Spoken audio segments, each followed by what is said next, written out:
नमो नमः। मौर्य नमामि देवी नर्मदे। फिर से आपका स्वागत है व्याकरण वाणी परिवार में। और आज 7th क्लास 6th क्लास में एक चैप्टर है जो आधा आधा बटा हुआ है, काशी नरेश का न्याय। हिंदी में काशी नरेश का न्याय। व्याकरण वाणी परिवार में फिर से स्वागत है आपका। काशी नरेश का न्याय। अब सुनिए भाई, पूरी कहानी सुनिए। एक दिन दासियां कहां पर आती हैं? रानी के पास। उसके पहले काशी नगर है। काशी नगर कौन सा? अंतपुर। अंतपुर है। अंतपुर में राजा कौन है? नरेश। कहां पर? काशी में। काशी में क्या है? अंतपुर। वहां राजा कौन है? नरेश। कहां पर? काशी में। अब काशी में उस समय गंगा का मेला लगने वाला है। मेला क्यों लगने वाला है? क्योंकि माघ पूर्णिमा आने वाली है। क्या आने वाली है? माघ पूर्णिमा। और माघ पूर्णिमा में मेला लगता है कहां पर? गंगा में। गंगा में स्नान करोगे तो क्या मिलेगा? पुण्य मिलेगा, पुण्य। गंगा में स्नान करने क्या मिलता? पुण्य मिलता है। माघ पूर्णिमा का दिन है। दासियां अपनी महारानी करुणा के पास पहुंची। नाम याद रखना, करुणा। ठीक है, नाम याद रखना। क्या है? करुणा।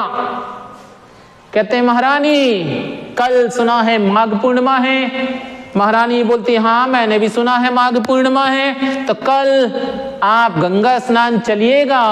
घाट पर आपको गांव के लोग भी मिलेंगे। उनसे बहुत दिन बाद मुलाकात होगी। अच्छी अच्छी बातें बजाएंगे। जैसे ही चंपा ने कहा, बेला ने कर चपला ने। ये कौन है? चंपा, चपला, बेला कौन है ये रानी की दासियां हैं, सखियां हैं, साथ में रहने वाली हैं। कौन कौन? चंपा, चपला, बेला। बेला, चंपा, चपला। कितना? 3। ये कौन है? महारानी की साथी। महारानी गांव के लोग आएंगे, मिलेंगे, अच्छा लगेगा। जैसे ही बोला अरे महारानी तो तुनक कर बोली। तुनक, तुनक कर बोली। तुनकना समझते हो? नहीं समझते? अरे तुनकना नहीं समझते? दोबारा मत बोलना कि गांव के लोग आएंगे। एक आदमी नहीं चाहिए मुझे घाट पर। गंगा घाट पे स्नान करेगी केवल महारानी और उसकी दासियां, उसकी सखियां, बस। मुझे कोई नजर ना आ जाए घाट पर। बुलाओ चौबदार को। चौबदार मतलब होता है सैनिक रक्षक। बुलाओ चौबदार को, आदेश करो उसे। घाट पर कोई नहीं मिलना चाहिए। ये तुनक कहलाता है। क्या कहलाता है? तुनक। तुनक गई, गुस्सा हो गई। अब क्या करें, बेचारी दासियां हैं। जी महारानी जी, आज्ञा मान ली उन्होंने। दूसरे दिन माघ पूर्णिमा का दिन गंगा स्नान के लिए निकली महारानी पालकी में सवार। पालकी तो समझते हो ना, इनको 2 लोग उठा के ले जाते हैं। पालकी में सवार चली रानी। लेकिन गांव के लोग कैसे चले? बांधी पोटली यहां रखी कंधे में बैठा बच्चा, बैलगाड़ी ली, जे चले। एक तरफ चली महारानी, एक तरफ चले गांव वाले। एक तरफ चली महारानी और एक तरफ चले गांव वाले। तो गांव वाले दूसरे घाट में गए हैं, क्योंकि इस मेन घाट पे तो रानी नहाएगी। उसने मना कर दिया है, एक इंसान नहीं दिखना चाहिए मुझे, नहीं देखना मुझे किसी को। चलो भैया ठीक है, मान लिया, सबको बोल दिया। गांव के बाहर चले गए, पूरी झोपड़ियां खाली कर दी। घाट के ऊपर जो झोपड़ी बनी थी वो भी खाली करके चले गए। अब महारानी आई और ब्रह्म मुहूर्त में स्नान किया, मतलब सुबह 4 से 6 बजे के बीच में महारानी करुणा ने स्नान किया। उनकी सखियां भी आई, दासी भी आई, पानी फेंक रही, ठंडी लग रही रे, ठंडी लग रही रे, खेल रही हैं रानी और दासियां, सखियां सब। अब जब उनका स्नान हो गया तो महारानी को ठंडी लगी। क्या लगी? ठंडी।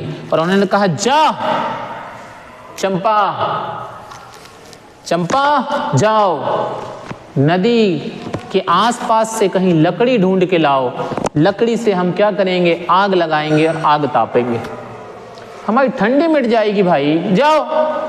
चंपा गई, थोड़ी देर ढूंढी, बोली लकड़ी नहीं मिल रही है, सब जगह ढूंढ ली, लकड़ी नहीं मिली। बोले जा वो झोपड़ी बनी है ना, जा झोपड़ी वालों से लेके आ। चंपा फिर गई, जाके देखा झोपड़ी में कोई नहीं, फिर वापस आई, बोली झोपड़ी में कोई नहीं है, झोपड़ी में कोई नहीं है। तो महारानी क्या कहती हैं, मर गए क्या सब? अरे मर गए क्या सब, कहाँ गए? तब चपला कहती है, महारानी आपने ही तो भगाया है सबको, आपने ही तो बोला है घाट के यहाँ कोई नजर नहीं आना चाहिए, आपके ही कहने पे तो वो चले गए हैं, अब आप ही कह रही हैं कि कहाँ मर गए। रानी बोली ठीक है, झोपड़ी है ना, झोपड़ी में ही आग लगाओ, हम उसी में आग तापेंगे। पहली महारानी लकड़ी छोड़ झोपड़ी में आग ताप रही, बल्ले बल्ले। झोपड़ियों में आग लगवा दी गई, महारानी ने आग तापी, ठंड मिट गई, महारानी अपने महल चली आई। जब लौट के वो गरीब लोग आए, जब लौट के वो गरीब लोग आए, ठीक है, याद रखना, इसको बहुत अच्छे समझ लेना। करुणा महारानी है काशी की, कहाँ की? काशी की, ठीक है। सहेली कौन? चंपा, चपला, बेला। आग किसने लगाई? दासियों ने। आग किसने लगाई? दासियों ने। दिन कौन सा है? माघ पूर्णिमा। स्नान कहाँ? गंगा में। क्या मिलेगा? पुण्य। इतना समझ में आ गया?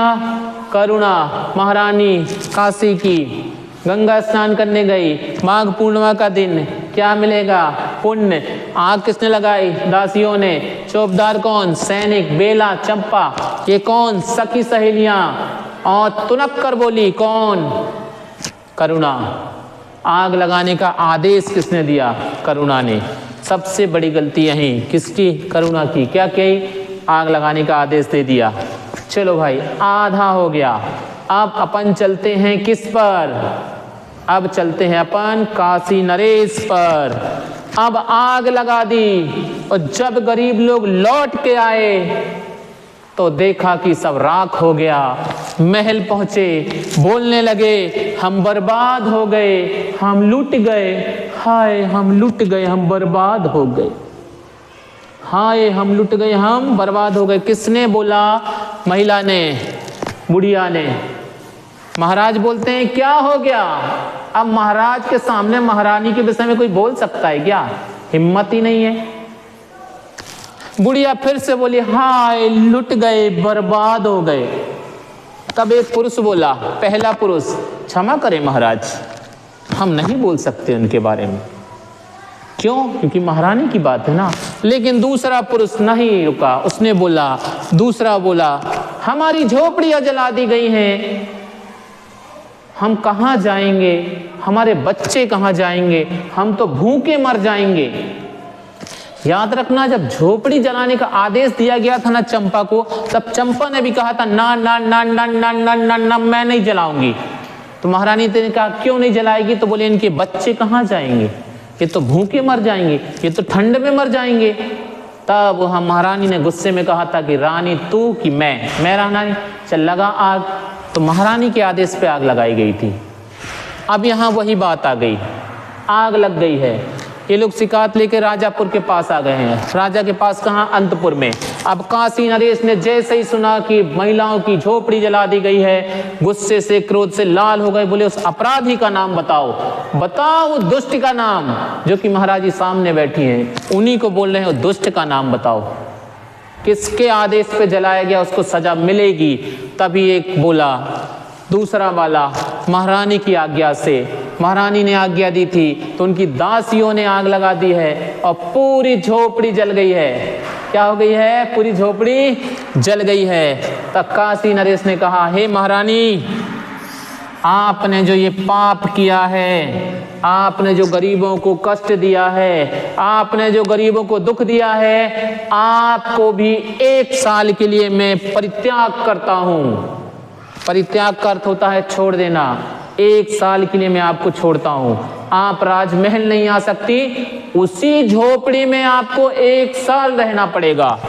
कितने साल? 1 साल।